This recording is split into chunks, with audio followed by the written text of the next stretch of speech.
Day number 5. Telecommunications, TSO, Broadband and other matters amendment bill, first reading. Honourable Stephen Joyce. Mr Speaker, I move that the Telecommunications, TSO, Broadband and other matters amendment bill be now read a first time. At the appropriate time, I intend to move that the bill be considered by the Finance and Expenditure Committee, that the committee report back on or before 6th of May 2011, and that the committee have authority to meet at any time while the House is sitting, except during oral questions and during any evening on a day on which there has been a sitting of the House, on a Friday in a week which there has been a sitting of the House, and outside the Wellington area, despite Standing Orders 187, 189A and 191B and C. Mr Speaker, the ultra-fast broadband initiative will make ultra-fast broadband available to 3/4 of New Zealanders through the deployment of fibre optic cabling. The rural broadband initiative will provide broadband services to 93% of rural schools and ensure that 97% of households will have access to broadband with download speeds of 5 megabits per second or better. This bill provides the framework for the government's broadband policies.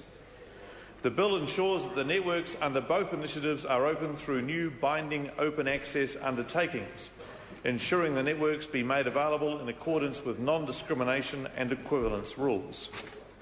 Under the UFB initiative, for the first 10 years, pricing is set through the competitive tender process. As members will be aware, that competitive process has resulted in prices for fibre services which are competitive with other services currently in the market. Therefore, before 31 December 2019, the Commerce Commission may not recommend to the Minister regulation of access to the provider's network. The Commission will have the ability to monitor and enforce the undertakings regime with penalties for non-compliance and the ability to require the local fibre companies to disclose capital and operational costs and the characteristics of their network. This bill also implements the government's TSO reforms. The TSO framework ensures the ongoing supply of basic residential telephone services at a fixed price that would not likely to otherwise be supplied on a commercial basis, plus the telecommunications relay services for the hearing impaired. The bill amends the definition of net cost of a deemed TSO instrument to require the Commission to offset the costs and revenues from providing services to all end users who had a residential connection on 20 December 2001. The bill amends the process for initiating a TSO cost calculation determination, providing that the Commission will only calculate the costs of the local service TSO where the TSO provider requires a termination for that financial year.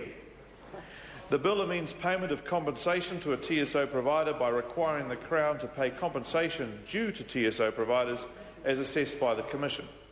That compensation is funded from a new levy called the Telecommunications Development Levy.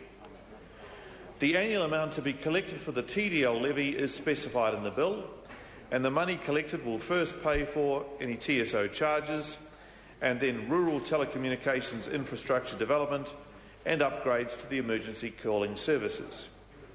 Mr Speaker, the UFB and RBI processes are ongoing.